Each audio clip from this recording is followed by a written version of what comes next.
Taste the Daily. Hola! Your dream vacation to Singapore starts from rupees 44,999 only with GT Holidays, South India's #1 travel brand. DMK vs BJP, திராவிடம் vs சனாதனம் அப்படி நிக்குது sir. திமுக vs AIADMK அரசியலே இன்னைக்கு பெருசா பேசு பொருள் இல்லாம போயிருச்சா சார் தமிழ்நாட்டுல? மக்களோட பிரச்சனைகளை இந்த மன்னராட்சி நடத்துறவங்களுக்கு எடுத்து சொல்றதுக்கு முயற்சி பண்ணி அறிக்கையா போய்கிட்டு தான் இருக்கு. என்னாச்சு? மன்னராட்சி, ஜனநாயகத்தில் மன்னராட்சி. அது என்ன ஜனநாயகத்தில் மன்னராட்சி? ஜனநாயகத்துல அப்பா மகன் பேரன் கொள்ளு பேரன் போனா ஜனநாயகத்தில் மன்னராட்சிங்கிறது ஒரு நாகரிக விமர்சனம். இருந்த இடத்துல இருந்தே எடப்பாடியார் எல்லாரையும் வர வச்சு 3,04,000 கோடிக்கு புரிந்து ஒப்பம் போட அது ஆளுமையா இல்ல? அந்த மாதிரி ஒரு விஷயம் நடந்து அதுக்கப்புறம் கிளம்பி வெளிநாடு போற முதல்வர் ஒரு 400 கோடி 500 கோடிக்கு கையேந்தி சுத்திட்டு இருக்கிறாரு. இது ஒரு மாநில முதல்வர் செய்யற வேலையா? அதிமுக ஆட்சி காலத்திலையும் செய்திகளா பேசல, விவாத பொருளாக மாற்றப்பட்டது. இப்ப செய்தியா கூட போக மாட்டேங்குது. தனியார் போர்வெல்ல சுஜித்னு ஒரு பையன் தாத்தா வெட்டின போர்வெல்ல விழுந்துக்கு 3 நாள் லைவ் போட்டு தீபாவளி கொண்டாட பண்ணுது. செய்தி பொருளாக மாற்றப்பட்டது. ஊடகம் நினைச்சா ஆக்கவும் முடியும், அழிக்கவும் முடியும். சின்ன சின்ன விஷயத்தை கூட செய்தியாக மாற்றினது மட்டுமில்ல, விவாத பொருளாக மாற்றினீர்கள். மீண்டும் ஒரு பயணம் போறதுல என்ன உங்களுக்கு பிரச்சனை? ஏன் என்ன பிரச்சனை? அதையே டூர்னு நீங்க இழிவுபடுத்துறீங்க. அப்ப என்ன பண்ணணும்னா, முதலீட்டாளர்களுக்கு ஏற்புடைய மாநிலத்தோட பட்டியல 3வது இடத்துல இருந்த தமிழகம் 7வது இடத்துக்கு போயிடுச்சு. முந்தானே தானே நியூஸ் வந்துச்சு மதேஷ். அதை பத்தி விவாதம் நடக்கணுமா வேண்டாமா? அது உண்மையா இல்லையாச்சும் விவாதம் நடக்கணுமா வேண்டாமா? வைத்தியலிங்கம் பேசுறதுதான் முக்கியமா இப்ப நாட்டு மக்களுக்கு. அதுதான் ரொம்ப பெரிய தலையாய பிரச்சனை. அதனாலதான் 2 பேருக்கு சோறு கிடைக்க போகுதா? எனக்கு தெரிஞ்சு விளையாட்டுத்துறை அமைச்சர் அதிமுகவில் யாருன்னு எனக்கு தெரியல சார், நினைவில்லை சார், மறந்துட்டேன் சார், மறந்துட்டேன். பரவாயில்ல சொல்லுங்க. எனக்கு தெரியும். எனக்கு ஞாபகம் இல்லை சார், எனக்கு மறந்து போச்சு பாருங்க. எனக்கு தெரியாது. ஆனா இன்னைக்கு இருக்கிற விளையாட்டுத்துறை அமைச்சர் இந்த பக்கம் செஸ் ஒலிம்பியாட் நடத்துறாருங்க, கார் ரேஸ் நடத்துறாரு. அடுத்து இன்னைக்கு சிவகங்கையில ஒரு கிரிக்கெட் போட்டி ஏதோ ஒன்று தொடங்கி வச்சிருக்காரு. இப்ப நான் வரும்போது செய்தி பார்த்துட்டு வரேன். இத்தனை நடக்குது சார். ரேஷன் கடையில பருப்பு இல்ல பாமாயில் மக்கள் அல்லாடுற அது கண்ணுக்கு தெரியல. ஆனா உங்களுக்கு எப்போ நடத்துறது முக்கியமா தெரியும். சிட்டிக்குள்ள நடந்து மக்களுக்கு பாதிப்பு ஏற்படுத்தினா நம்மளே விவாதம் பண்றோம். இது பாதிப்பு ஏற்படுத்தி தங்க தட்டுல பாதாம் பிஸ்தாவும் பிறந்து வளர்ந்த குழந்தைக்கு சாமானியனோட கஷ்டம் தெரியாது மதேஷ். 3 மாசம் அண்ணாமலை வேற இப்ப இல்ல. இந்த நேரத்திலயாவது நம்ம ஆக்டிவா மேல எந்திரிச்சு வந்தலாம். இத்தனை நாள் அவர் பேர் வந்துருந்துச்சு சார் அதிகமா. அவரு எதிர்கட்சி ரோல் எடுத்த மாதிரியே பெருசா தெரியும். அவர் இப்ப பாருங்க படிக்க போயிட்டாரு.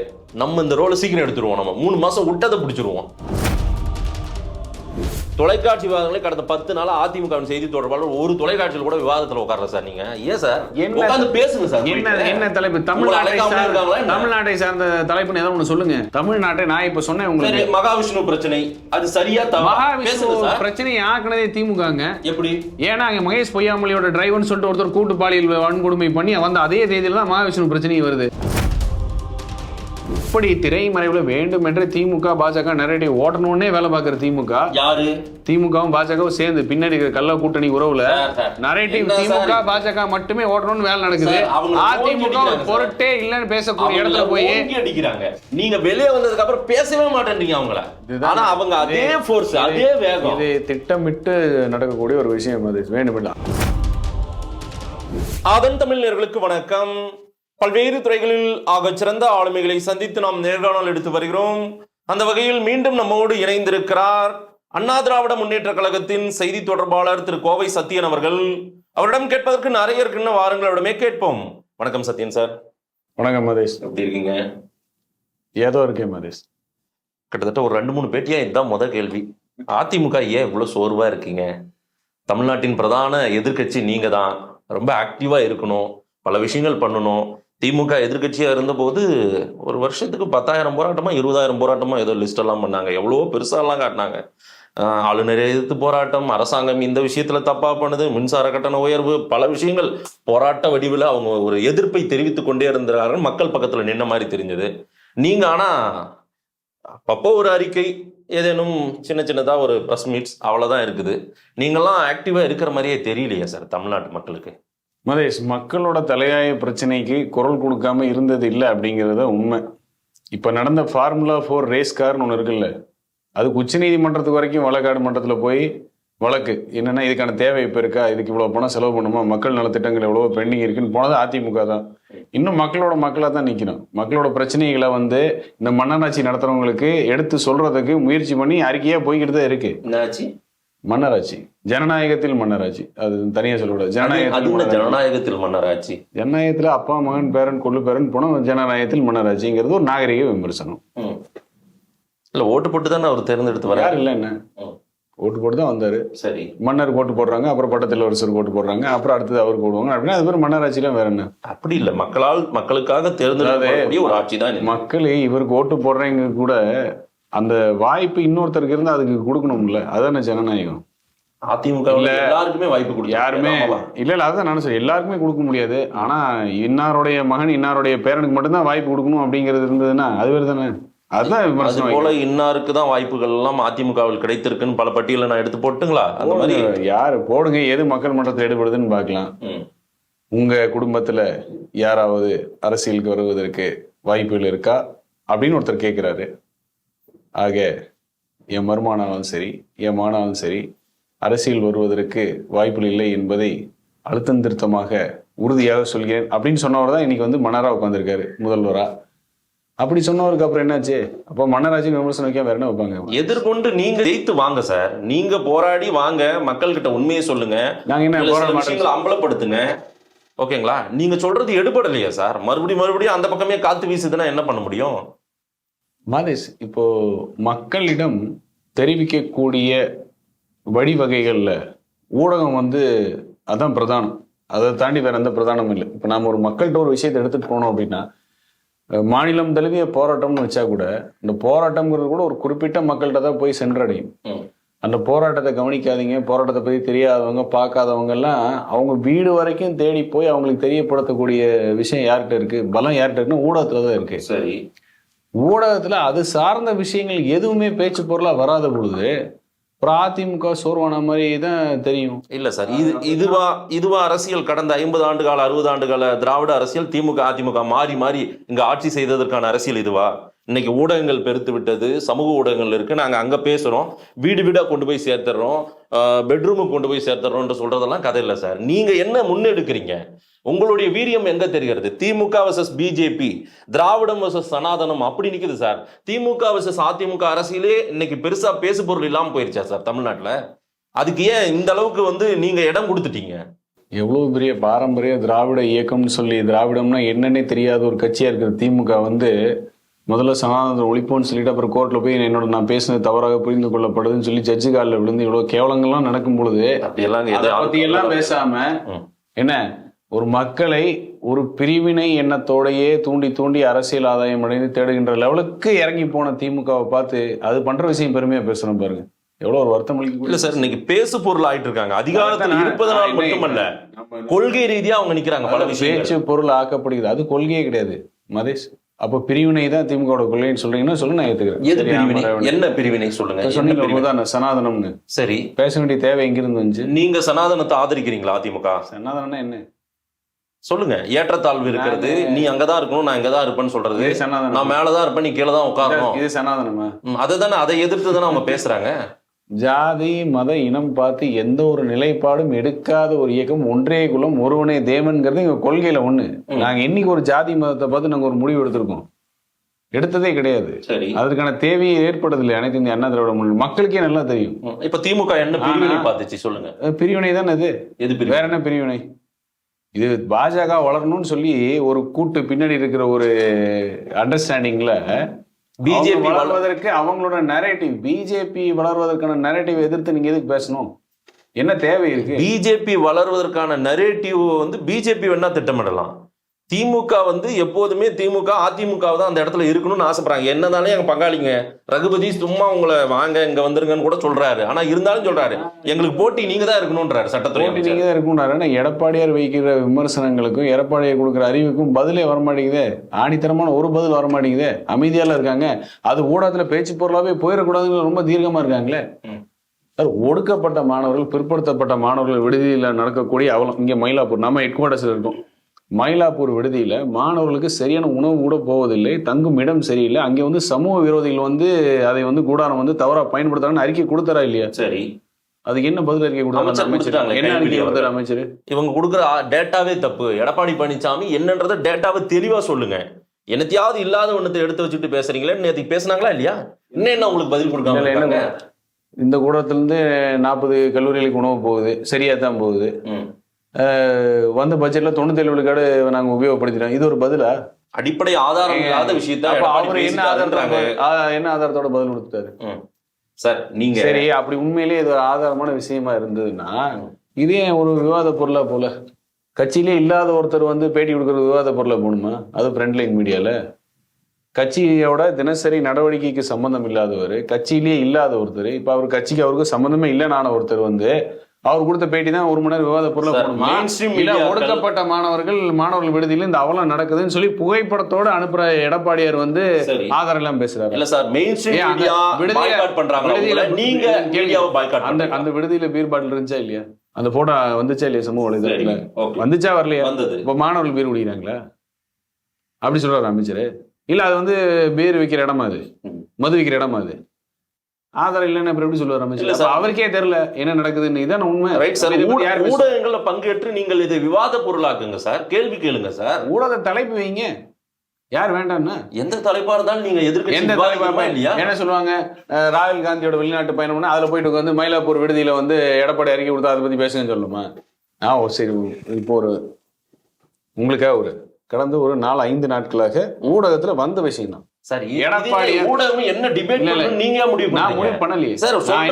நீங்க வந்து பேசுங்க சார், விவாதம் பண்ணுங்க சார். நம்ம என்ன எடப்பாடி என்ன சொன்னாரு, நீங்க எங்களுக்கு ஆதரவா எதுவும் பேசவே வேண்டாம், அந்த தலைப்பு அந்த மாதிரி வேண்டாம், மக்கள் நல்ல விஷயங்கள் உண்மை என்ன நடக்குது நடப்பதான உண்மையை பேசுங்க அப்படின்னாரு. ஒரு உதாரணம் சொல்றேன் மதேஷ், கேளுங்க. ஒரு 4 நாட்களாக பண்ணிட்டு இருக்கிற வேலை, ஊடகத்தில் வரக்கூடிய செய்திகள், விஷயங்கள், இது மக்களுக்கு மிக முக்கியத்துவம் வாய்ந்ததா இல்லையாங்கிற நீங்க முடிவு பண்ணி சொல்லுங்க. 250 நபர்கள் டெங்கு பாதிப்பு ஒரே நாளில் சென்னையில. ஒரே நாள்ல எத்தனை பேரு? 250 பேர். பேசணுமா? அடுத்தது தஞ்சையில கூட்டு பாலியல் பலாத்காரத்துல அந்த பாலியல் வன்கொடுமைக்கு உட்பட்ட பெண்மணி 15 மணி நேரம் அலக்கழிக்கப்பட்டாங்க. இந்த ஆஸ்பத்திரிக்கு நீங்களே போங்கன்னு சொல்லி அந்த பாலியல் வன்கொடுமைக்குள்ளானவங்களே ஆஸ்பத்திரிக்கு அவங்களே போக சொன்ன அவலம் நடந்துச்சு. 15 மணி நேரம் எஃப்ஐஆர் ஃபைல் பண்ணாம அலக்கழிச்சாங்க. அண்ணா நகர்ல அதே பாலியல் வன்கொடுமைக்குள்ளான பெண்ணோட பெற்றோர்களை கூப்பிட்டு காவல்துறை மிரட்டுது. இது பேச்சு பொருளா வந்துச்சா? சரி. நெல் கொள்முதல் நிலையத்துல 50,000 லஞ்சம் கேட்டான்னு சொல்லி ஒரு விவசாயி தற்கொலை பண்ணிட்டாருன்னு ஒரு செய்தி வந்துச்சு. நெல் மூட்டையில வெளியில மழையில நனைஞ்சு பூஞ்சை புடிச்சு எல்லாம் அழுகி போனது கதையெல்லாம் பார்த்தோம். இப்போ நெல் கொள்முதல் நிலையங்கள்ல 50,000 லஞ்சம் கேட்டான்னு சொல்லி விவசாயி தற்கொலை பண்ணிட்டாருன்னு ஒரு செய்தி வருது. சரி, இதோட ஆதாரம் எல்லாம் இதுல யார் எடுத்து பேசணும்? சரி, ஓகே. இப்ப வேற என்ன டிபேட் எல்லாம் பேசிட்டு இருக்காங்க? 1000 சரி, வெளிநாடு முதலீடுன்னு போறாருல, 148 கோடி ரூபா டர்ன் ஓவர் வைக்கிற கம்பெனி 2000 கோடி முதலீடுங்கிறாரு. எப்படி மதேஷ் நம்புறது? 2000 கோடி முதலீடுன்னு சொல்லி பெங்களூர்ல விழா நடத்தின ஒரு கம்பெனி 400 கோடி செங்கல்பட்டுல முதலீடு பண்ணுதுங்கிறாரு. அப்போ உலக முதலீட்டாளர் மாநாடு தோத்து போனதுன்னு ஒத்துக்கலாமா? இது வரைக்கும் ஏன் வெள்ள அறிக்கை வரல இப்ப தெரியுதா? இருந்த இடத்துல இருந்தே எடப்பாடியார் எல்லாரையும் வர வச்சு 3,04,000 கோடிக்கு புரிந்துணர்வு ஒப்பம் போட, அது ஆளுமையா இல்ல? அந்த மாதிரி ஒரு விஷயம் நடந்து அதுக்கப்புறம் கிளம்பி வெளிநாடு போற முதல்வர் வந்து ஒரு 400 கோடி 500 கோடிக்கு கையேந்தி சுத்திட்டு இருக்கிறாரு. இது ஒரு மாநில முதல்வர் செய்யற வேலையா? எது சாதனை? இப்போ இங்கேயுமே புரிந்துணர்வு ஒப்பந்தங்கள் நடந்ததுல சார். வெளிநாட்டு பயணத்தை இபிஎஸும் போயிருக்காரு சார். இபிஎஸும் பயணம் பண்ணிருக்காரு, போனாரு. யாருல என்ன 8,500 கோடி முதலீடு கொரோனா காலத்திலேயே நீங்க பாக்கல. 908 கோடி 900 கோடி முதலீடு புரிந்துணர்வு ஒப்பந்தம் பாக்கல. நீங்க சொல்றேன் மதேஷ், அந்த கதைக்கு வரேன். கொரோனா காலத்திலேயே இந்தியாவிலேயே அதிகப்படியாக முதலீடு எடுத்த மாநிலம்ங்கிற பெருமை வரலாறு படைத்தவர் எடப்பாடி. கொரோனா காலத்துல டூர் போல, இங்கதான் உலகமே முடியுங்க. இந்த டைம்ல நீங்க தான் உலக முதலீட்டாளர் மாநாடு முடிச்சீங்களே, இப்பதான் முடிச்சீங்க. சரி, முடிச்ச கையோட இது கிளம்பி போறீங்க. இது ஏற்கனவே பிளான் பண்ணது. அப்படி இது ஏற்கனவே அப்ப அவங்கள இங்க வர சொல்லலையே உலக முதலீட்டாளர் மாநாடு வர வேண்டாங்களே. ரைட் சார், மீண்டும் ஒரு பயணம் போறதுல என்ன உங்களுக்கு பிரச்சனை? ஏன் என்ன பிரச்சனை? அதே டூர்னு நீங்க வந்து இழிவுபடுத்துறீங்க. அப்ப என்ன பண்ணணும்னா, முதலீட்டாளர்களுக்கு ஏற்புடைய மாநிலத்தோட பட்டியல 3வது இடத்துல இருந்த தமிழகம் 7வது இடத்துக்கு போயிருச்சு. முந்தானே தானே நியூஸ் வந்துச்சு மதேஷ். அதை பத்தி விவாதம் நடக்கணுமா வேண்டாமா? அது உண்மையா இல்லையானாச்சும் விவாதம் நடக்குமா வேண்டாமா? வைத்தியலிங்கம் பேசுறதுதான் முக்கியமா இப்ப நாட்டு மக்களுக்கு? அதுதான் ரொம்ப பெரிய தலையாய பிரச்சனை. அதனாலதான் 2 பேருக்கு சோறு கிடைக்க போகுதா? F4 கார் வந்து மருத்துவமனை ரயில்வே ஸ்டேஷன் இருக்கிற இடத்துல ஓட்டினாதான் 4 பேருக்கு சுண்டல் வைக்கிறவன் பருப்பு வைக்கிறவன்லாம் கணக்கு காமிச்சு வேலை வாய்ப்புன்னு போடுவீங்களா? வெக்கமா இல்லை? இல்ல என்ன சொல்லிக்கிறோம் பாருங்க. அந்த F4 ரேஸ் நடந்தனால 1000 பேருக்கு வேலை வாய்ப்பு நியூஸ் வந்துச்சா வரலையா? டிஎம்கே ஐடிவிங் போடுச்சு இல்ல? சரி, அப்ப அந்த அங்க போய் சுண்டல் வைக்கிறோம் பருப்பு வைக்கிறோம்னு வேலை வாய்ப்பு போடுவீங்களா? இருங்க சார், கொஞ்சம் இருங்க. அபிஷியலா என்ன சொன்னாங்கன்றத அதை பேசுங்க.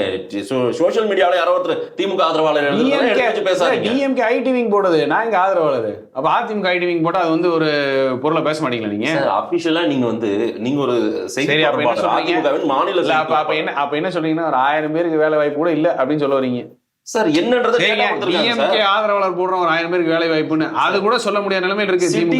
எனக்கு தெரிஞ்சு விளையாட்டுத்துறை அமைச்சர் அதிமுகவில் யாருன்னு எனக்கு தெரியல சார், நினைவில்லை சார், மறந்துட்டேன் சார், மறந்துட்டேன்.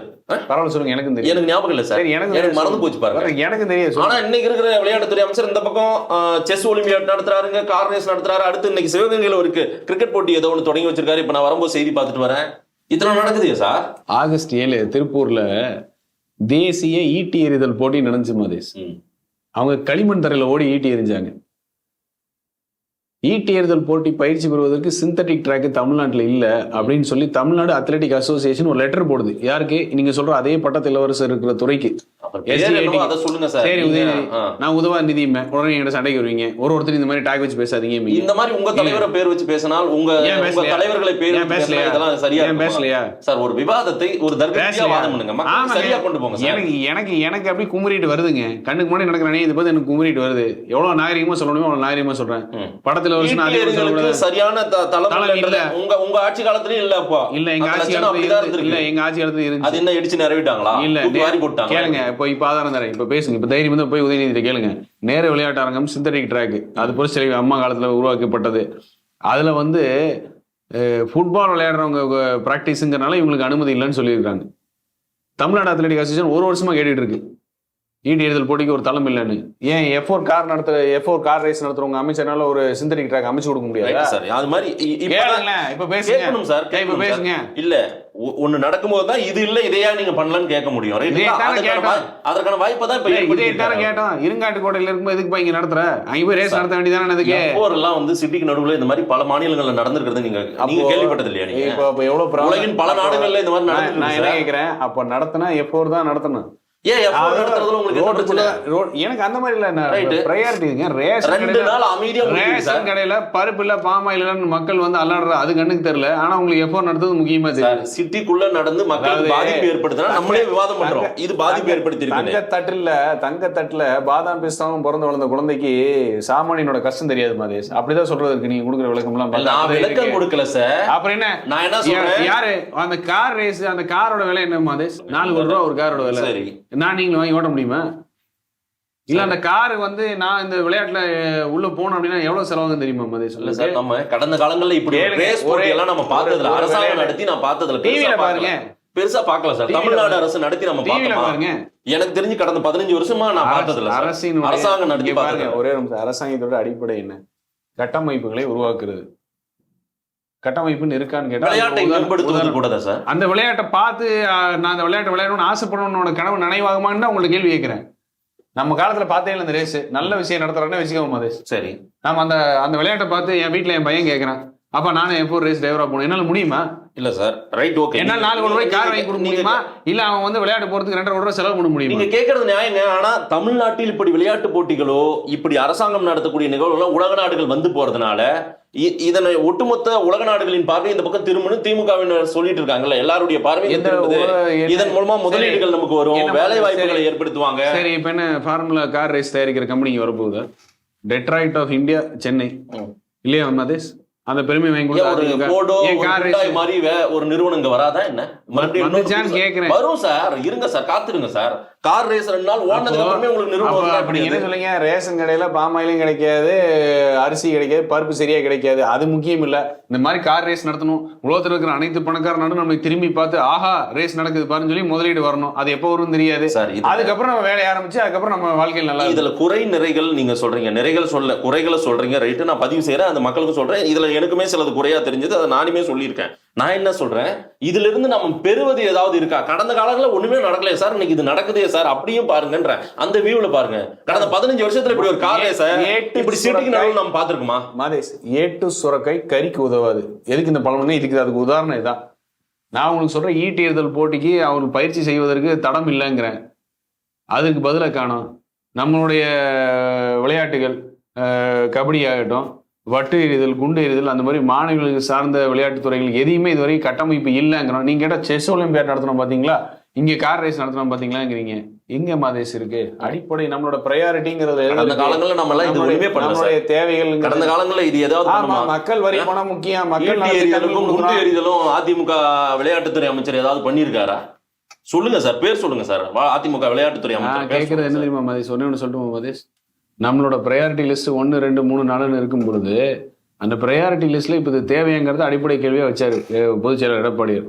இது கண்டனத்துக்குரியது, இந்த விளையாட்டு தேவையில்லாத விளையாட்டு அப்படிங்கிறத விட இந்த காலகட்டத்தில் இந்த சூழ்நிலையில் இது தேவையான்னு தான் கேட்டார். அதுக்கு இதுக்கு வரைக்கும் பதில் இல்லை. கேட்டா நடத்தினா உலக நாடு திரும்பி பார்க்கும், நடத்தினா நம்மளுக்கு பெருமை இருமை என்ன? யாரு மக்கள் வரி பணத்துல உதயநிதி பெருமை தேடுவதற்கு இந்த விளம்பரத்துக்கு மோகத்துக்கு ஒரு அளவு இல்லையா? வேற ஒரு விளையாட்டுத்துறை அமைச்சர் இருந்தா அவருக்கு பேர், அவ்வளவுதான். இது ஒண்ணும் கிடையாது. இதுல வேண்டிய தேவையில்லை இப்ப அப்படிங்கறதான் பேச்சே. இப்ப அது கடைசி வரைக்கும் ஒத்துக்கல. நீங்க எப்பப்ப என்ன பண்ணணும், திமுக எந்தெந்த விளையாட்டு போட்டி நடத்தணும், எந்தெந்த திட்டங்களை தொடங்கணும், எங்க நிழற்கூடை கட்டணும் அப்படின்றதெல்லாம் உங்ககிட்ட லிஸ்ட் வாங்கணுமா என்ன? உங்ககிட்ட கேட்டுதான் பண்ணணுமா என்ன? நீங்க குறைகள் இருந்தா கேள்வி கேளுங்க. எடப்பாடியார் செஞ்ச அனைத்து விஷயத்துக்கும் ஒரு அறிக்கையை மட்டும் விட்டுட்டு ஸ்டாலின் சொல்றாரு எடப்பாடியார் சேரன்னு சொல்லி பெருமை பேசிட்டு சுத்துனீங்க. என்ன அவங்களுக்கு வந்த ரத்தம் எங்களுக்கு வந்து அதை கழிச்சிட்டீங்க? அது மட்டும் பெருமையை பேசி இல்ல. அந்த ஒரு அறிக்கையை மட்டும் ஒரு ஏஐசி உட்காந்து அறிக்கையை மட்டுமே கொடுத்துட்டு ஸ்டாலின் சொல்றாரு எடப்பாடியார் சேரன் டேக்லைன் ஓட்டுனீங்க. ரைட்டு, என்ன ரைட்? அது எங்க ரைட்? அன்னைக்கு இருந்த அந்த வேகம், அந்த கேள்வி கூட இன்னைக்கு இல்லையே சார். ஏன் இல்ல சார்? இன்னைக்கு ஒரு உதாரணம் நான் என்ன சொல்றேன், 3 மாசமா அண்ணாமலை என்ன சொல்லிடுறேன், 3 மாசம் அண்ணாமலை வேற இப்ப இல்ல. இந்த நேரத்திலயாவது நம்ம ஆக்டிவா மேல எந்திரிச்சு வந்தலாம். இத்தனை நாள் அவர் பேர் வந்துருந்துச்சு சார் அதிகமா. அவரு எதிர்கட்சி ரோல் எடுத்த மாதிரியே பெருசா தெரிஞ்சது. அவர் இப்ப பாருங்க படிக்க போயிட்டாரு. நம்ம இந்த ரோலை சீக்கிரம் எடுத்துருவோம். நம்ம 3 மாசம் விட்டதை பிடிச்சிருவோம். நான் சொல்றேன் பாருங்க, நான் சொல்லல, சோசியல் மீடியாவில் நிறைய பேர் சொல்றாங்க. அதை நான் அப்படியே உங்ககிட்ட கேள்வி வைக்கிறேன். 2-3 உதாரணம் சொன்னேன். இப்ப நீங்க மூத்த ஊடகவியலாளரா இருக்கீங்க, உங்க நண்பர்கிட்ட கேளுங்க. யார் சார் எந்த அறிக்கையை எடப்பாடியார் கொடுக்காம இருக்காரு, எந்த அறிக்கை கொடுத்தவங்க மட்டும் இல்லாம ஆலோசனை சொல்லாம இருக்காரு அப்படின்னு. கள்ளக்குறிச்சி இன்சிடென்ட்டுக்கு சிபிஐ வழக்கு ஏன் கொடுக்க கூடாதுன்னு கோர்ட் கேக்குது 3 நாளைக்கு முன்னாடி. அதுல என்ன பிரச்சனைன்னு கேக்குது. ஏன் குட்கா பிடிபட்டதுக்கு சிபிஐ வழக்கு கேட்டீங்கல்ல, அதுக்கு இசை ஒப்புதல் வந்துச்சுல அப்ப இருக்கிற கவர்மெண்ட் கிட்ட, அதிமுக வந்துச்சுல. இப்ப இது சிபிஐ கொடுக்கணும், என்ன பிரச்சனை கோர்ட் கேக்குது. அதே கோர்ட் சொல்லுது கல்விராயன் மலைக்கு ஸ்டாலினை போக சொல்லுங்க, இல்ல அவர் பயணி சேர்ந்து போக சொல்லுங்க, அங்க இருக்கிற வாழ்வாதாரத்துக்கு எதை ஏற்பாடு பண்ண முடியுமான்னு பாருங்கன்னு கோர்ட் சொல்ற ஸ்டேட்மெண்ட். இதெல்லாம் எப்போ மக்களுக்கு தெரியும், எப்ப பேச்சு பொருளாக்கணும்? இதே தான் நாங்களும் சொல்றோம், சிபிஐ நாங்க தானே கேட்கிறோம், இந்த வழக்கு நாங்க தான் நடத்திட்டு இருக்கிறோம். கடந்த 10 நாள் தொலைக்காட்சி ஒண்ணு கேட்கிறேன், ஒரு இடத்துல கூட ஒரு அதிமுக ஸ்போக்ஸ்பர்சன் உட்கார்ந்து எல்லாத்தையும் வணங்க மதேஷ். வானளாவிய அதிகாரம் பொருந்திய சபாநாயகர் ஒத்துக்கிறீங்களா நீங்க? ஆமா. ஆமாவா? ஆமா. கோர்ட்டுக்கு கூண்டுல ஏத்தி நின்று பதில் சொல்லணும்னு கோர்ட் சொல்லி எவ்வளவு நாளாச்சு? இப்ப அடுத்து வாரண்டுக்கு போக போகுது. தமிழக அரசியல் சரித்திர வரலாற்றிலேயே ஒரு சபாநாயகர் கோர்ட்டு கூண்டு ஏறி பதில் சொல்லணும்னு சொன்னா இதான் முதல் தடவை. ஃபேஸ் பண்றாரு. நேத்துக்கு எங்க ஃபேஸ் பண்ணாரு? போயிட்டாருல, வரல இல்ல. இப்ப அடுத்து வாரண்டுக்கு போக போகுதுல, ஓலி இல்ல. இவ்வளவுதான் மேட்ரு. இது எங்க நடந்துச்சு? இதை பத்தி ஏன் பேசல வரைக்கும்? பொய்யா சொல்லிட்டு தெரியுவாங்க, அதுக்கு பதில் சொன்னா வரமாட்டாங்க. நான் ஒரு தெளிவுபடுத்திக்கிறேன். தொலைக்காட்சி விவாதங்களே கடந்த 10 நாள் அதிமுக செய்தி தொடர்பாளர் ஒரு தொலைக்காட்சியில் கூட விவாதத்துல உட்கார்ல சார். நீங்க ஏன் சார் உட்கார்ந்து பேசுங்க சார். என்ன தலைப்பு? தமிழ்நாட்டை சார்ந்த தலைப்புன்னு ஏதாவது ஒண்ணு சொல்லுங்க. தமிழ்நாட்டை நான் இப்ப சொன்னேன் உங்களுக்கு. மகாவிஷ்ணு பிரச்சனை அது சரியா? மகாவிஷ்ணு பிரச்சனை ஆக்குனதே திமுகங்க. எப்படி? ஏன்னா அங்க மகேஷ் பொய்யாமொழியோட டிரைவர்னு சொல்லிட்டு ஒருத்தர் கூட்டு பாலியல் வன்கொடுமை பண்ணி அதே தேதியில தான் மகாவிஷ்ணு பிரச்சனை வருது. சரி, பேச வேண்டியது அதை பத்தி பேசணுமா இல்ல இதை பத்தி பேசணுமா? அங்க போய் அதையாவது சொல்லுங்க சார். எதை போய் சொல்லலாம்? நீங்க ஒரு பிரச்சனை சொல்றீங்களா, கூட்டு பாலியல், அதை போய் பேசுங்க. பிரச்சனை சொல்றீங்க இல்ல, அந்த அம்மா பேடி கொடுத்துச்சு அந்த முக்கியமான பிரச்சனை, அதை பேசணும்ல. ரைட், நீங்க பேசல போயிட்டு என்னங்க ஒரு பள்ளி எந்த தொலைக்காட்சி பேசுறீங்களா? ஒரு நிமிஷம். ஒரு பள்ளி கல்வித்துறையில உட்கார்ந்து ஒருத்தர் கூப்பிட்டது தப்பு, அது மாற்று கருத்துன்னு சொல்லி நடவடிக்கை எடுத்தீங்க. சட்டத்தின் பரவல் நடவடிக்கை எடுத்தீங்க. ரைட், அரசாங்கம் இடம் சொல்லுங்க தவறு, சட்டத்தின் பரவல் நடவடிக்கை எடுத்தீங்க, அது கோர்ட்டுக்கு போயாச்சு. இதுல அதிமுக பேசுறதுக்கு என்ன இருக்கு சார்? அதிமுக நடந்த பிரச்சனை பேசாம இத இந்த மகாவிஷ்ணுங்கிற விஷயத்துல எடப்பாடியிட கேடும்போது போட்டோ எடுத்து காமிச்சாரு. மகேஷ் பொய்யாமொழியோட நின்று எடுத்த போட்டோ, லியோனியோட எடுத்த போட்டோ. சரி, இதுக்கான அடிப்படை என்ன, இவங்க 2 பேருக்கு என்ன தொடர்பு, அதன் தொடர்ச்சியா நடக்குது விஷயம் என்ன தொடர்பு கேட்டாரு. என்ன பதில் வந்து இந்த மாதிரி ஒரு 1000 போட்டோ எல்லார்கிட்டயும் இபிஎஸ் அவர்கள்கிட்ட வரவங்க போறவங்க போட்டோ எடுத்துப்பாங்க. ஐயா ஒரு போட்டோ நீங்க முன்னாள் முதலமைச்சர் அப்படின்னு எடுக்க மாட்டாங்களா? அப்போ என்ன சார் இது? இல்ல, அந்த நபர் வந்து போய் நான் வந்து ஒரு கோரிக்கையை வச்சேன்னு கொடுத்த பேட்டியை சும்மா போட்டோ எடுக்கிற கோரிக்கை தான் வச்சார்ல. அப்ப 2 பேருக்கு பேச்சுவார்த்தை இருக்குல்ல, இருக்கா இல்லையா? அவரே ஒரு அமைச்சரை போய் நீங்க வந்து அப்பாயின்மெண்ட் எடுத்த உடனே கொடுத்துருவாங்களா? யாரு என்னன்னு தெரியாம உடனே போய் பாருங்க. சரிங்க, பரிசீலிக்கிறோம் பாக்குறேன்னு தான் சொல்லுவாங்க. பரிசீலிச்சா உடனே வாங்க மகாவிஷ்ணு உட்காருங்கன்ற அளவுக்கு மகேஷ் அன்பில் மகேஷ் பொய்யாமொழி அமைச்சருக்கு தெரியுமா? அப்படி பரிசீலிச்சு அப்பாயின்மெண்ட் கொடுத்த அன்பில் மகேஷ் பொய்யாமொழி அதே நபர் தானே போய் ஸ்கூல்ல பேசினாரு. அதுதான் நீங்க நடவடிக்கை எடுத்துறீங்க. சட்டத்தின் பார்வையில் தவறு நடவடிக்கை எடுக்கிறீங்கல்ல. அதுல போய் அதிமுக பேசுறதுக்கு என்ன இருக்கு? உடனே பாஜக எதுக்கு கூப்பிடுறாங்க? ஏன்னா அவர் வந்து இந்து மதத்தை பத்தி பேசினார், அதுக்கு வந்து திமுக எதிர்ப்புங்கிறீங்க. எந்த காலத்துல நாங்க ஜாதி மதம் இனம் பார்த்து நாங்க நிலைப்பாடு எடுத்திருக்கோம்? அதை சார்ந்த ஒரு விவாதத்துக்கு நாங்க எப்படி போய் ஜாதி மதம் சார்ந்த ஒரு விவாதத்துல போய் உட்கார முடியும்? அதிமுக கொள்கை என்ன? எங்களுக்கு எல்லாரும் ஒண்ணு தானே, ஒன்றை குலம் ஒருவனை தெய்வம்ன்றது எங்க கொள்கையில ஒண்ணு தானே. சரி, நாங்க ஒரு கண்ணில் வேணா ஒரு கண்ணில் சுண்ணாம வச்சுட்டா சுத்தணும். இப்படி திரைமறைவுல வேண்டும் என்று திமுக பாஜக நரேட்டிவ் ஓட்டணும்னே வேலை பார்க்கிற திமுக யாரு? திமுகவும் பாஜகவும் சேர்ந்து பின்னாடி கள்ள கூட்டணி உறவுல நரேட்டிவ் திமுக பாஜக மட்டுமே ஓட்டணும்னு வேலை நடக்குது. அதிமுக பொருட்டே இல்லன்னு பேசக்கூடிய இடத்துல போய் அடிக்கிறாங்க. நீங்க வெளியே வந்ததுக்கு அப்புறம் பேசவே மாட்டேன்றீங்க அவங்கள.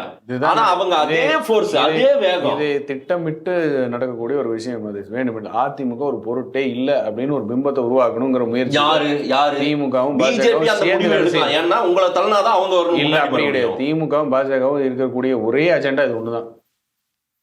திட்டமிட்டு வேலை நடக்குது. இதுதான்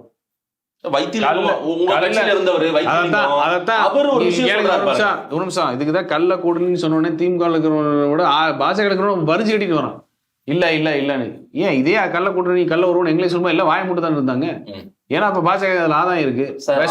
அவங்க 2 பேரும் நேருக்கு நேர் பார்த்தா கூட பேசிக்கிறதுல சார். அந்த அளவுக்கு அவங்களுக்குள்ள பிரச்சனை இருக்கு. யார் 2 பேர் சார்? பிஜேபிக்கும் திமுகவுக்கும் நம்பிட்டு. சரி சார், எக்ஸ் தளத்துல அன்பில் மகேஷ் பொய்யாமொழியை பத்தி விமர்சனம் பண்ணதுக்கு பாஜக இருந்து யார் வந்து சார் வந்து குரல் கொடுத்தா? யார் கொடுத்தது சார்? சொல்லுங்க சார். சூர்யான்னு ஒருத்தர் இருக்காரு, செய்தி தொடர்பு. என்னன்னு குரல் கொடுத்தாரு? போட்டாரு எக்ஸ் தளத்துல ரொம்ப தன்னந்தாழ்ந்து விமர்சனம் செய்வது தவறுன்னு சொல்லி பேசினார்ல. சரி, அதுதான் கொஞ்சம் நாகரிகமா பண்ணுங்கன்னு சொல்றாங்க.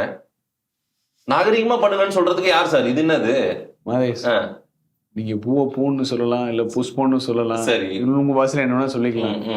கள்ள உறவுன்னு வச்சதுல இருந்து அவன் அலறி அடிச்சுட்டு ஓடுறாங்க.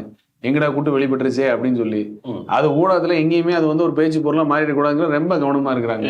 நடக்கக்கூடிய அனைத்து சம்பவங்களும் ஒண்ணுமே நடக்காத மாதிரி தமிழ்நாட்டுல பாலாரும் தேனாரும் ஓடி மக்கள் மகிழ்ச்சி வெள்ளத்தில் ஆனந்த கூத்தாடுற மாதிரி ஒரு பிம்பத்தை கட்டமைக்கணும்னு ஒரு முயற்சி. அந்த முயற்சியில பாஜக வளர்வதற்கு என்னெல்லாம் பண்ண முடியுமோ அதெல்லாம் திமுக ஒண்ணு கை கொடுக்குது. நீங்க சோர்வா இருக்குன்னு நான் மட்டும் முதல் கேள்வியா வைக்கல சார். திரு வைத்திலிங்கமே என்னன்றாரு, நம்ம தான் 2026 வரப்போறோம், எடப்பாடியும் நாம இழக்க போறதில்ல, எடப்பாடி உட்பட எல்லாருமே. வைத்திலிங்கம் யார்? அவரு அதிமுகவின் மூத்த தலைவரா இருந்தவர். இன்னைக்கு அவரை நீங்க கட்சி விட்டு வெளியேற்றீங்க. இருந்தவர் வெளியேற்றியாச்சு. ஆமா, வெளியேற்ற கட்சி அவருக்கு என்ன சம்பந்தம்? அவர் எல்லாரும் ஒண்ணு சேரணும், எடப்பாடியும் நாங்க இழக்க தயாரா இல்லைன்றாரு. அவருக்கும் கட்சிக்கு என்ன சம்பந்தம்? அவருக்கும் கட்சிக்கு என்ன சம்பந்தம்? அவர் அதிமுக அம்மா ஜெயலலிதாவில் அவர் அமைச்சரெல்லாம் பழசுங்க. நீங்க 6 வயசு குழந்தையா இருந்தீங்க, இங்க போய் ஸ்கூல்ல போய் உட்கார முடியுமா? இப்போ 1ஆம் கிளாஸ்ல போய் உட்காருங்களா? போய் நாளைக்கு போய் பாடம் படிக்கிறீங்களா? நான் இந்த ஸ்கூல்ல வந்து அவன் எல்கேஜி யூகேஜி படிச்சேன். கேளுங்க ஒரு நிமிஷம். எல்லாரும் நீங்க வந்து எல்கேஜி யூகேஜி ஒரு ஸ்கூல்ல படிச்சீங்க, 6 வயசுல போய் 1ஆம் கிளாஸ் போய் இல்ல உங்களுக்கு அந்த ஸ்கூலுக்கு இப்ப சம்பந்தம் இல்ல. நீங்க படிச்ச ஸ்கூல்ல இப்ப உங்களுக்கு டிசம்பருக்குள்ள 2025 டிசம்பருக்குள்ள எல்லாரும் ஒன்றிணைவோம். இதுல வேண்டாம்னு நினைக்கிறவங்க, இவங்க எல்லாம் யாரும் ஒண்ணு சேரக்கூடாதுன்னு நினைக்கிறவங்க எல்லாம் தானாவே வெளியே போயிடுவாங்க பாருங்க. ஒரே பதில் தான் முதல்ல இருந்து உங்களுக்கு இப்போ ஒரே பதில். கட்சியுடைய டே டு டே ஃபங்க்ஷன்ஸ், தினசரி நடவடிக்கையில் சம்பந்தம் இல்லாதவர்கள், கட்சி இல்லாதவர்கள் கொடுக்கக்கூடிய ஸ்டேட்மெண்ட்டுக்கு பதில் சொல்லக்கூடிய தேவையும் இல்லை, அவசியம் இல்லை. தோல்வி மேல் தோல்வின்றாங்க சார். இனியும் நம்ம இப்படியே போனோம்னா நம்ம காணாம போயிடுவோன்றது தான் அவங்களுடைய வாதமா இருக்குது. அந்த பக்கம் ஓபிஎஸ் தரப்புல பேசக்கூடியவங்க கொஞ்சம் மனமிறங்கி வரமாட்டேன்றீங்களே. அவங்களுமே இந்த வார்த்தையை கூட சொல்ல ஆரம்பிச்சிட்டாங்க சிலர். கொஞ்சம் மனமிறங்கி வந்தா எல்லாரும் ஒன்னு இருந்தா ஊர்குடி தேர்தல் தான் அந்த தேர்தல் சரியான பாதைக்கு போகுமே. என்ன கேள்வி கேட்டாலும் ஒரே பதில் தான் மதேஷ். கட்சியிலிருந்து வெளியேற்றப்பட்டவர்கள், கட்சியிலுடைய தினசரி நடவடிக்கைகளுக்கு துளியும் கிஞ்சிதமும் சம்பந்தம் இல்லாதவர்கள் சொல்லக்கூடிய கருத்துக்கள் எதுவும் அஇஅதிமுகவுடைய கருத்துக்கள் கிடையாது. அவர்கள் சொல்லுகின்ற எந்த விஷயமும் உண்மை கிடையாது. அவ்வளவுதான். நீங்க கட்டுக்கோப்பா இருக்கீங்க, எடப்பாடி தலைமையோடு தான் பயணித்துக் கொண்டிருக்கிறது அதிமுக. எந்த சின்ன மனமாச்சரியங்கள் எல்லாம் இல்லையா உள்ள? இல்ல. அண்ணாமலை உங்க தலைவரை ஒரு வார்த்தை சொல்லி பேசினார்ல? இல்ல சார், அன்றைய நாள் பிரஸ் மீட்ல ஒரு வார்த்தை சொன்னார் பாத்தீங்களா, நான் யாரை பிடிச்சி வந்தேன் எப்படி வந்தேன்னு உங்ககிட்ட 2 மணிகள் இருக்காங்களா, அந்த மணிகளை டெல்லிக்கு போன் பண்ணி கேட்க சொல்லுங்க அப்படின்னு எதுக்கு சொன்னார் அண்ணாமலை சொல்லுங்க. அப்ப அவங்க 2 பேரும் டெல்லியில பேசிட்டு இருக்காங்களோ? நான் அப்படிதான் பார்த்தேன். இதுக்கு இந்த 2 மணிகளை பத்தி இவர் சொல்றாரு. எந்த மணியை சொல்றாரு, எந்த மணியை சொன்னார் சார்? என்னெல்லாம் வீரம் பேசினாரோ அதெல்லாம் நடக்காம இப்ப 3 மாசம் உடனடியாக பதவியை காலி பண்ண பின்னடைவுங்கிறதுக்காக ஒரு சாய பூசின மாதிரி இருக்கணும், பூசாத மாதிரி இருக்கணுங்கிற மாதிரி அவர் படிக்க போகிறார் அப்படின்னு. 20,000 புக்கு படிச்சவர் போய் என்ன போய் படிக்க போறாரு? பூசா படிக்க போறான்னு சொல்லி அனுப்புறீங்க. இப்ப அவர் சொன்னதுக்குலாம் எங்களை ரியாக்ஷன் கொடுக்க சொல்றீங்க. ஃபெலோஷிப் தானே. இப்போ நீங்க புகைப்படம் எல்லாம் பார்க்கலையா, வந்துட்டு இருக்குல்ல அங்க படிக்கக்கூடியவங்க. நல்ல விஷயம் தான், வாழ்த்துக்கள் தான். சரி, நல்லபடியா படிக்கணும், நல்லபடியா வரட்டும். சரி, அதுக்கு என்ன இப்போ அவரு இங்க பாருங்க, நான் எப்படி யாரு என்னன்றத டெல்லிக்கு போன் பண்ணி கேட்க சொல்லுங்க, மணிகள் இருக்காங்க. இது என்ன, நான் அது எதுக்கு அவங்க கேட்கணும்? நியமிக்கப்பட்ட பதவின்னு சொல்லியாச்சு. அதை மறுத்து அவங்க கட்சி வேற யாரும் சப்போர்ட் வந்தாங்களா, பேசினாங்களா? நியமிக்கப்பட்ட பதவி தானே, முளைச்சு வந்த பதவியா? கிளை கழக செயலர்லேருந்து அப்புறம் ஒன்றிய செயலர் ஆரம்பிச்சு அப்புறம் மாவட்ட செயலரே அப்புறம் மாநிலமே அப்படியே வந்த பதவியா? இல்ல அப்புறம் என்ன? இல்ல சார், அண்ணாமலை விஷயத்துல நியமிக்கப்பட்ட பதவி அவ்வளவுதானே சார். அதோட விட்டுருங்க, அவ்வளவுதான். வேற என்ன அதுக்கு மேல? அவர் ஒரு மாநில தலைவர் தானே, அதுக்கு தானே பதில் கொடுத்து நியமிக்கப்பட்ட பதவின்னு சொல்லியாச்சுல, அதுக்கு மேல என்ன இருக்கு? சரி சார், ஓகே. ஆக்சுவலா அண்ணாமலை விஷயத்துல நீங்க எடுக்கக்கூடிய முடிவுகள், நிலைப்பாடுகள்லாம் பாருங்க எப்படி இருக்குது. எடப்பாடின்னு போன்ற ஒரு தலைவர், பெரிய தலைவர், முன்னாள் முதலமைச்சரை விமர்சிக்கிறாரு. அன்றைக்கு கூட முக்கியமான தலைவர்கள் யாருமே பெருசா கோபம் கொண்டு பேசவில்லையா சார்? எங்க போயிட்டாரு சார் திரு சி வி சண்முகம்? எங்க போயிட்டாரு? ஏன் பேசல?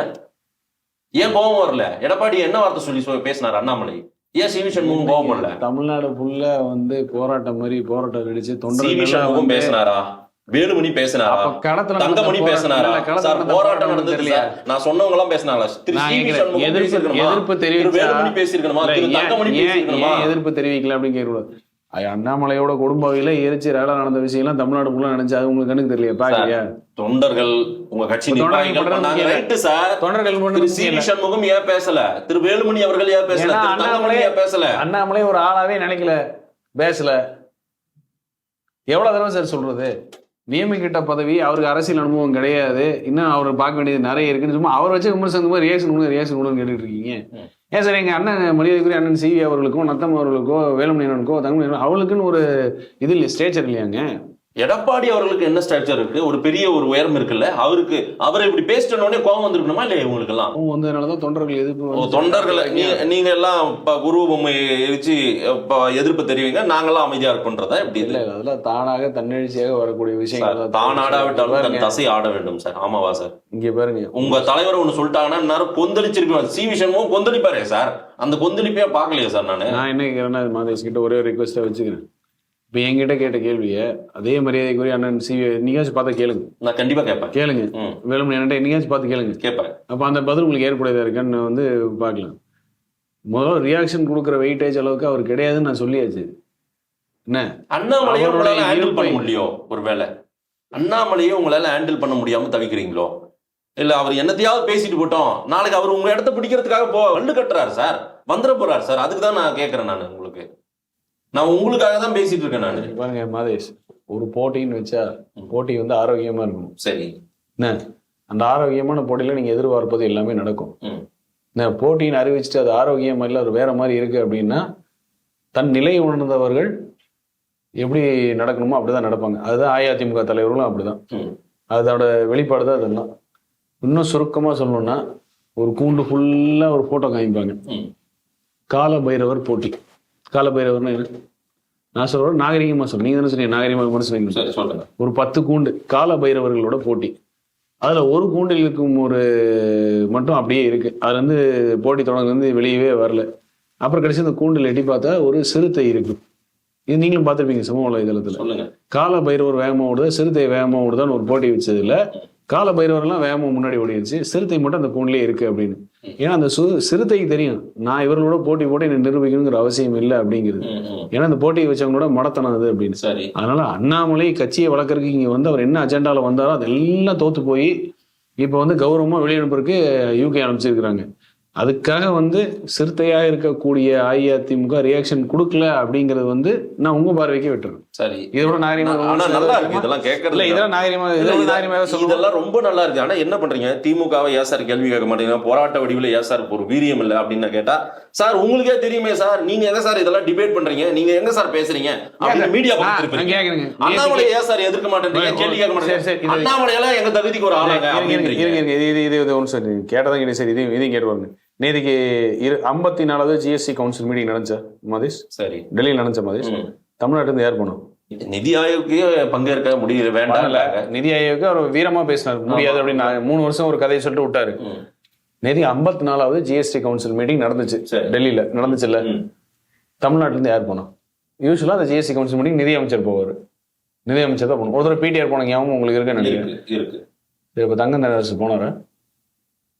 ரெப்ரசன்ட் யாராவது அனுப்பியிருப்பாங்க. சரி, எங்களுடைய மூத்த முன்னோடிய ஒருத்தர் ஜெயக்குமார் அவர் ட்வீட் போட்டாரு. சரி, என்ன போட்டிருக்காரு? மத்திய அரசு நிதி அமைச்சர் நடத்தும் ஜிஎஸ்டி கூட்டத்திற்கு மாநில நிதி அமைச்சர்கள் பங்கு பெறுவது வழக்கம். அவ்வாறு பங்கு பெற்று மாநில நலனுக்கு தேவையானவை பற்றி விவாதித்து பெற்று தருவது வழக்கம். இன்று டெல்லியில் நடைபெற்ற 54 ஜிஎஸ்டி கூட்டத்துக்கு தமிழக நிதியமைச்சர் பங்கு பெறாதது ஏன்?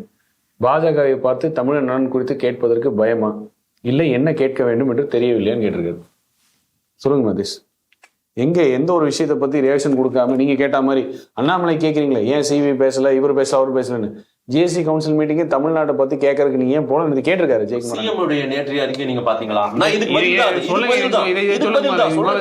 சொல்லுங்க. நிதி கேட்டோம், நிதி கேட்டா புதிய கல்விக் கொள்கையை இம்ப்ளிமெண்ட் பண்ணுங்கன்னு எங்கிட்ட கேக்குறாங்க அப்படின்னு சிஎம் நேத்துக்கு சொல்லலையா, பாக்கலையா? எப்படி கையாளத்தனத்து சார் ஓபனா ஸ்டேட்மெண்ட் விட்டுருக்காரு சார். என்ன ஒரு கையாள ஒன்றிய அரசு மேல அலிகேஷன் ஓபனா வச்சிட்டாரு. இப்ப நான் பதில் சொல்றேன், அதுக்கு சொல்லுங்க. இது அதுக்கு பொருந்தும், இது அதுக்கு சம்பந்தம் இல்ல. ஆமா பொருந்தும், அதுக்கு சம்பந்தம் இல்ல சார். நிதி கேட்டோம், நிதி கேட்டதுக்கு புதிய கல்விக் கொள்கையை பண்ணுன்றாங்க. அப்புறம் எதுக்கு நிதி அமைச்சர் அங்க போகணும், அவர்கிட்ட கேட்கணும்? ஒரே நிமிஷம், அதனால போல அந்த துறைக்கு இதுக்கு சம்பந்தமே இல்ல Madhesh. Goods and services tax அதனுடைய வரி, அந்த வரி சம்பந்தப்பட்ட ஒரு மீட்டிங். இந்த மீட்டிங்லயே இந்தந்த வரிகள் குறைக்கப்பட்டனு சொல்லி அந்த அம்மா வந்து அறிக்கை கொடுக்குறாங்க. சரி இல்லையா? கொடுத்தாங்கல்ல. அந்த கேன்சர் நோய் கண்டுபிடிப்பு அதற்கான அது வந்து ஜிஎஸ்டி சதவீதம் 12% 5 மாத்திருக்காங்கல்ல. அண்ணன் கேட்டது தமிழ்நாட்டு மக்கள் நலனுக்காக இந்த ஜிஎஸ்டி கவுன்சில் கொடுத்தா நீங்க என்ன போய் கேட்டீங்க? கேட்கறதுக்கு பயமா இல்ல கேட்க தெரியலையான்னு தெளிவா கேட்கற நேரடியான கேள்வி இது. ஜிஎஸ்டி நிதி அமைச்சர் பார்த்து நேரடியான கேள்வி. ஜிஎஸ்டி நிலுவைத் தொகை சரியா வரலன்னு திமுக திரு ஜெயக்குமார் அவர்களே பலமுறை சொல்லியிருக்காரு. அருமையான பாயிண்ட். அப்ப நேத்தி போய் ஜிஎஸ்டி நிலையத்துல ஏன் கொடுக்கலன்னு சொல்லி எத்தனை முறை சொல்றது, எத்தனை முறை கேட்கறது? நாங்க சொல்றோம் ஒரு விஷயத்துக்கு எங்க எடப்பாடியார் அறிக்கை கொடுக்குறாரு, அறிக்கை கொடுக்காம தவறுனது இல்லைன்னா எங்க போய் போறோம், நீங்க எங்க போய் பஸ் உடைச்சு எங்க போய் கண்ணாடி உடைச்சிங்கிறது கேக்குறீங்க. இல்ல அப்படி இல்ல. அப்ப 54 ஜிஎஸ்டி கவுன்சில் போய் தமிழ்நாடு சார்பா என்ன பேசுறீங்கன்னு சொல்லிட்டாங்க sir. Good service and tax இதுலயும் பிரச்சனை இருக்குது, அந்த நிலுவைத் தொகையும் கொடுக்கல, நிதியும் கொடுக்கறதுல இவங்க ஒன்னுத்தையும் கொடுக்கலன்னு அம்பலப்படுத்திட்டாரு சார் சிஎம். அப்படி நாங்க விடலாமா? அதே ஜெயக்குமார் 21 தடவை அந்த ஜிஎஸ்டி மீட்டிங் போயிருக்காரு. போயிட்டு எத்தனை பொருட்களோட விலை கம்மி பண்ணிருக்கான்னு தெரியுமா கணக்கு வச்சிருக்காரு. 28 பொருட்களோட ஜிஎஸ்டி விலையை திருத்தி அமைச்சிருக்காரு. இவங்க கொடுக்கல வைக்கலங்கிறக்க நீங்க உங்க வேலை செய்ய மாட்டா நியாயமா இருமா?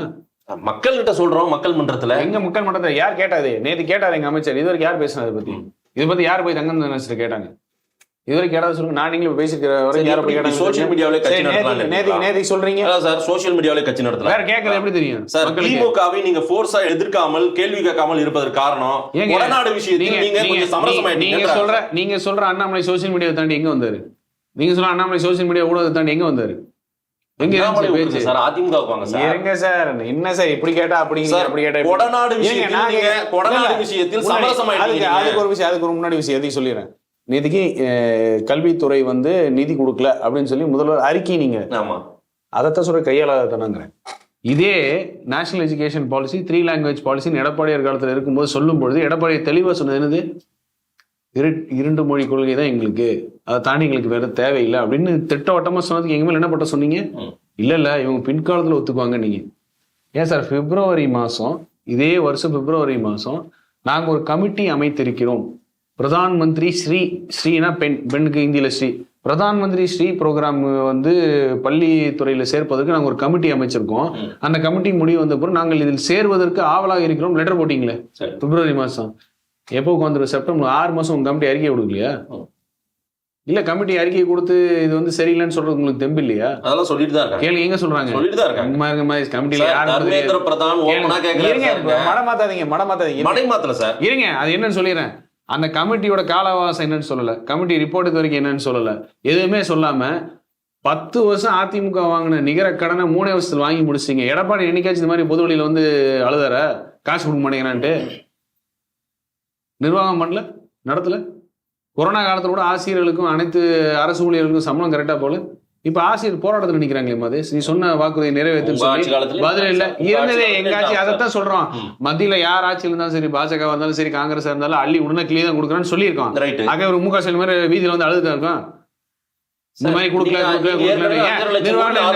கடனை வச்சுட்டு போயிட்டீங்க சார். அதை 3 வருஷம் வாங்கி முடிச்சிட்டீங்களா நீங்க? சரி மதேஷ், நான் கடனை வச்சேன் மதேஷ். நீங்க தான் வந்துட்டீங்களா? 10 லட்சம் கோடிக்கு வந்துருச்சு. இப்போ நீங்க என்ன பண்ணீங்க? இப்போ நீங்க என்ன அப்படி புதுசா அறுத்து தள்ளிட்டீங்க? 3 வருஷத்துல நீங்க வாங்கி முடிச்சிங்களா இல்லையா? 10 வருஷம் நான் வாங்கணும்னு சொல்றீங்கல்ல, நீங்க அதே கடனை 3 வருஷத்துல வாங்கி முடிச்சிங்களா இல்லையா? அப்புறம் இதுக்கு இப்போ அழுது இருக்கீங்க 3000 கோடி கொடுக்க மாட்டேங்கிறான்ட்டு? வாங்க வேண்டியதானே சண்டை போட்டு? நீங்க தான் மாநில உரிமையை காப்பாத்திருவீங்களா? வந்தா வெளியே கொடுத்துருவீங்களா? நீங்க அப்படி ஸ்டாலின் பேரை சொன்னா அப்படியே பயந்துருவாங்கல்ல, வாங்கிட வேண்டியதானே? எது அழுகுறீங்க உட்காந்து? நீங்களுமே அது எல்லாம் ஒரு கோரிக்கையா கூட வைக்கலாம் இல்ல சார்? இது வந்து நாளைக்கு நீங்களே கூட ஒரு வேலை ஆட்சிக்கு வந்துட்டா அதான் சார் திரும்பவும் சொல்லுங்க, பண்ணுங்க சார். திரும்பவும் அதான் சொல்றேன். கமிட்டின்னு ஃபார்ம் பண்ணிருக்குன்னு பிப்ரவரி மாசம் லெட்டர் போடுறீங்க. கமிட்டி எப்ப அறிக்கை தாக்கல் பண்ணும் சொல்லுங்க. அடுத்த நாள் அதிமுக வந்து உங்களோட கை ஊத்து நிக்கும். ஜிஎஸ்டி கூட்டத்துக்கு ஏன் பங்கேற்கலன்னா பிஜேபி பார்த்து பயமா? ஒரே ஒரு நிமிஷம் இருங்க, நான் அத சொல்றேன். இங்க பாருங்க, உங்களுக்கு பயமா? நீங்க ஏதாவது கேள்வி கேளுங்க. எதிர்க்கட்சியா நீங்க கேள்வி கேளுங்க சார். என்ன பண்ணணும்னு தெரியாம என்ன தின்னா பித்தம் தெளிங்கிற மாதிரி கமிட்டியை ஃபார்ம் பண்ணிருக்கோம், அறிக்கை கொடுத்துட்டு காசு கொடுக்க மாட்டேங்கிறாங்கன்னா அவன் திருப்பி கேட்க மாட்டானா? அப்ப கமிட்டி அறிக்கை என்னச்சுன்னு கேட்க மாட்டானா? தைரியமா சொல்லுங்க, கமிட்டி அறிக்கை தான் சொல்லுங்க. நாங்க அதிமுக வந்து நிக்கிறோம் உங்களோட. இதே எடப்பாடி எதுக்கு நீங்க வந்து இருக்கீங்க? எதுக்கு நீங்க மாநில உரிமை இந்த விஷயத்துல வாங்க எல்லாரும் ஒண்ணு சேர்ந்து மோடி வீட்டுக்கு போலான்னு உதயநிதி எவ்வளவு இறங்கி கூப்பிட்டாரு. ஒரு காலத்துல அவங்க அப்பா நீட்ட ஒழிச்சிருவேன்னு சொல்லி போய் பேசிட்டு இப்ப எங்களை கூப்பிடுறாரு. அது கூப்பிடுறீங்கல்ல. தூத்துக்குடியில எடப்பாடியை பார்த்து கேட்டீங்க, இந்த மாதிரி நிவாரண நிதி கேட்டிருக்கிறாங்க, இதை பத்தி உங்க கருத்து? எடப்பாடி உடனே என்ன சொன்னாரு? தாமதம் இல்லாமல் உடனடியாக நிதி வழங்கணும் சொல்லணும்னாரு. அப்புறம் அது மாநில உரிமை. உங்களுக்கு பிஜேபி ஃபோர்ஸா நீங்க கேள்வி கேளுங்க சார். செய்ய வேண்டிய வேலையை சரியா செய்யுங்கிறோம். நாம கமிட்டியை அமைச்சிட்டு கமிட்டி ரிப்போர்ட் வராம இனி காசு கொடுக்க மாட்டேன்னு சொல்லி புலம்பிட்டு இருந்தா என்ன வேலை இன்ஸ் எடுத்து கொடுக்குறீங்களா? நீங்க நேரா விஷயத்துக்கு வாங்க சார். அவங்களுக்கு பயம், உங்களுக்கு என்ன? பாஜக வந்தாலும் சரி, காங்கிரஸ் யார் மத்தியில இருந்தாலும் அள்ளி உடனே கிளி தான் கொடுத்துருக்காங்க. இதுதான் வரலாறு. இது கண்டனத்துக்குரியதே பண்ணிட்டு இருக்காங்க சார் அவங்க. இது கண்டனத்துக்குரியதே. நாம என்ன சொல்றோம்னா, இதே பிரச்சனை இதே சங்கடம் எடப்பாடியார் இருக்கும்போது இல்லாம இருந்துச்சுன்னு நினைக்கிறீங்களான்னு கேட்கிறேன். இதே பிரச்சனை தான் இருந்துச்சு, யார் இல்லன்னா. ஆனா எடப்பாடியார் அவர் ஆளுமையில கையாண்டார். உங்களை மாதிரி உட்காந்து பொது வழியில வந்து அடிச்சுட்டு அழுகல. இங்க வந்து உங்களோட கையாள தரத்தை இப்படி அறிக்கையை விட்டு வெளிப்படுத்தல எடப்பாடியார். எதிர்கட்சியா ஆளுமையா கையாண்டு கொண்டிருக்கிறது அதிமுக லைம்லைட்ல இருக்குது. இன்னைக்கு பேசுறீங்களா நீங்க? சார் திமுகவை கேள்வி கேட்க கூட நீங்க சமரசம் பண்ணிக்கிட்டு தான் சொல்றாங்க சார். நீங்க கொடநாடு விஷயத்தில் உங்களுக்கு சிக்கல் இருக்கு, அதனால ஒரு கிரவுண்ட் அண்டர்ஸ்டாண்டிங் போயிட்டு கிரவுண்ட் லெவல்ல ஒரு பின்னணியில ஒரு அண்டர்ஸ்டாண்டிங்ல போயிட்டு இருக்காங்க அவங்க. சார் நீங்க இந்த கேள்வி இப்போ திமுகவில் கேட்டிருக்கீங்க, இது ஏன்ட்ட கேட்குறீங்க? உங்ககிட்ட தான் கேட்கணும். நீங்க தான் அண்டர்ஸ்டாண்டிங் போயிட்டு தான் எல்லாரும் பேசிக்கிறாங்க. அதுக்காக எடப்பாடி அறிக்கை கொடுக்காம இருக்கா? போராட்டம் நடக்காம இருக்கா? மீனவர் பிரச்சனைக்கு போராட்டம் நடக்காம இருக்கா? உண்ணாவிரதம் நடக்காம இருக்கா? இல்ல தென்காசி எங்களோட கட்சிக்காரர் இருந்ததுக்கு எடப்பாடியார் வந்து கண்டனம் தெரிவிக்காம இருந்திருக்காரு? என்ன பண்ணாம தெரிவிக்கிறீங்க? ரைட்டு. உங்களோட பார்வை எப்படி இருக்குன்னா, எதே இடத்துல டெய்லி ரோடுக்கு வந்து நின்றுணும், சண்டை போடணும், பஸ் அடிச்சு ஓடணும், கண்ணாடி அடிச்சு ஓடிச்சிடணும். அப்படியெல்லாம் வைலன்ஸ் வேணாம் சார். வைலன்ஸ் வேணாம். போராட்டம் அப்படிதானே சார்? திமுக பண்ண போராட்டம் அப்படிதானே. அண்ணாமலை பேசு பொருள் ஆகிறதோ பிஜேபி போராட்ட முடியுமோ உங்ககிட்ட இல்லைன்னு நான் கேட்கிறேன் சார். திமுக எதிர்கட்சியா இருந்த போது நடந்த போராட்ட வீரியம், அண்ணாமலை எதிர்கட்சியா இந்த மாதேஷ் பேசுற கேட்ட எப்படி தெரியுமா இருக்குன்னா, சொல்லுங்க. நாட்டில் நடக்கிற அனைத்து அவலங்களும் வந்து ஊடகம் வந்து பேசு பொருளா பேசி தள்ளிருச்சு, மக்களுக்கு எல்லாருக்கும் தெரியப்படுத்திருச்சு. அது அப்படி தெரியப்படுத்தியும் வந்து எதிர்கட்சி ஒண்ணுமே இல்லாம உட்காந்துருக்கு. அப்படிதானே பேசுறீங்க நீங்க? உடனே எங்க பக்கம் பால திருப்பிட்டீங்க. எங்க நான் என்ன கேட்கிறேன், ஜனநாயகத்தின் 4வது தூண், அவங்க வேலையை செய்யுங்க தான் கேட்கிறேன். இதை தாண்டி வேற ஏதாவது கேட்டாமா? செய்தி ஆக்கிட்டு இருக்கும் சார். எல்லா விஷயங்களும் செய்தி ஆகுது. இதேதான் வித்தியாசமா இருந்துச்சு. அதிமுக ஆட்சி காலத்திலயும் செய்திகளா பேசல, விவாத பொருளாக மாற்றப்பட்டது. இப்ப செய்தியா கூட போக மாட்டேங்குது. தனியார் போர்வெல்ல சுஜித்னு ஒரு பையன் தாத்தா வெட்டின போர்வெல்ல விழுந்துக்கு 3 நாள் லைவ் போட்டு தீபாவளி கொண்டாட பண்ணுது. செய்தி பொருளாக மாற்றப்பட்டது. ஊடகம் நினைச்சா ஆக்கவும் முடியும், அழிக்கவும் முடியும்.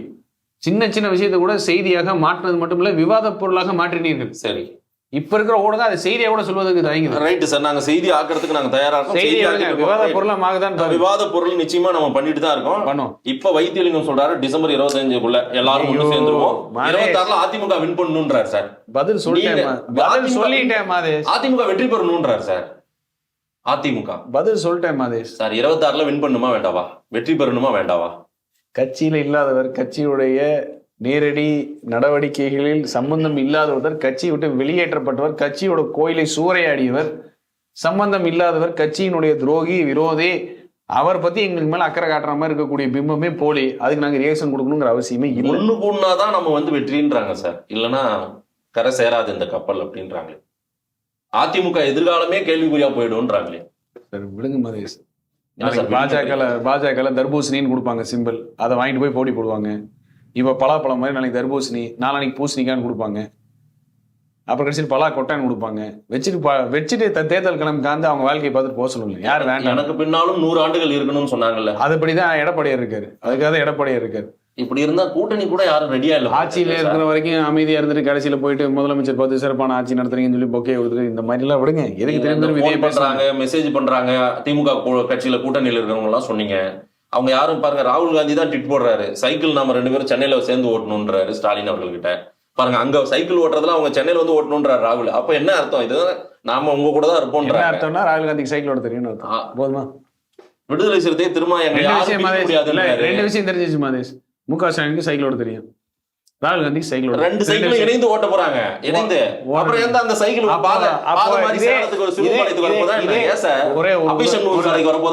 ஒரே உதாரணம் நான் சொல்லட்டுமா? ஒரே உதாரணம் இப்ப சொல்லுங்க. இப்ப எடப்பாடியார் வாங்க நம்ம ஏற்கலப்பை எடுத்துட்டு நிலத்தை உழுவோம் அப்படின்னு சொல்லி மரியாதைக்குரிய அண்ணன் திருமாவுக்கு ட்வீட் போடுறாரு.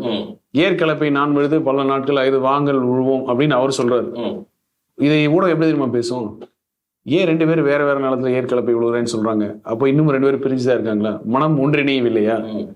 ஏன் ஒரே ஏற்கலப்பை ஒரே நிலத்துல ஏன் விடல? இப்படிலாம் பேசும் ஊடகம். சரி, ஆனா ராகுல் காந்தி தனியா ஒரு சைக்கிள் ஓட்டுவாரு, ஸ்டாலின் தனியா சைக்கிள் ஓட்டுவாரு.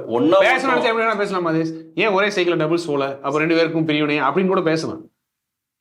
ஏன் பேச மாட்டேங்குது? உங்க கூட யாரும் தயாரா இல்லையே போல தெரியுது சார். அப்படி சொன்னா இப்படி சொல்லணும். சைக்கிள் ஓட்டுன்னு சொன்னா உடனே அவங்க 2 பேரும் பலமான கூட்டணி கூட சேர தயாரா இருக்காங்க. என்ன கேக்குறேன்னா சைக்கிள் ஓட்டுறேன் ராகுல் காந்தி ட்வீட் போட்ட உடனே அது பலமான கூட்டணி. 2026 மைண்ட்ல இருக்கு. ராகுல் காந்திக்கு இன்னும் கண்ணுக்கு தெரியல. அவர் கட்சியோட ஒரு மாவட்ட செயலர் ஒருத்தர் கொலை பண்ணி 6 மாசம் ஆச்சு, நியாயம் கிடைக்கலங்க ராகுல் காந்திக்கு தெரியல. ஸ்டாலின் சைக்கிள் ஓட்டுறதான் கணக்கு தெரியுது. 2026 மனதில் வைத்து தான் பயணித்து கொண்டிருக்கீங்களா? கண்டிப்பா. ஒன்னும் அப்படியெல்லாம் ஒன்னும் ரொம்ப சோர்வெல்லாம் இல்ல. நம்ம ரொம்ப திடகார்த்தமா தான் பயணம் பண்ணிட்டு இருக்கோம். திடகார்த்தமாக தெளிவாக பயணம் பண்ணிட்டு இருக்கோம். அதிமுக தெளிவா எந்த சூழ்ச்சி வலையிலே விழாம, எந்த சர்க்கரை பந்தலில் தேன் முளைன்னு சொல்றதுன்னு நம்பாம எடப்பாடியார் மிக தெளிவாக இதுதான் இலக்கு, இதுதான் பயணம்ல தெளிவா இருக்காரு. அதுக்கான இன்ஸ்ட்ரக்ஷன் தான் எங்களுக்கு கொடுக்குற. நல்லா போயிட்டு இருக்கு. 26ல உட்காந்துருவீங்க கண்டிப்பா செக்ரட்டரியேட்ல. செஞ்சார்ஜ் கூட அவர் தான் கொடியேற்றுவார். மக்கள் என்ன சொல்றாங்கன்னு பார்ப்போம். நேரம் கொடுத்து பேசியமைக்கு நன்றி சத்யன் சார். நன்றி மகேஷ்.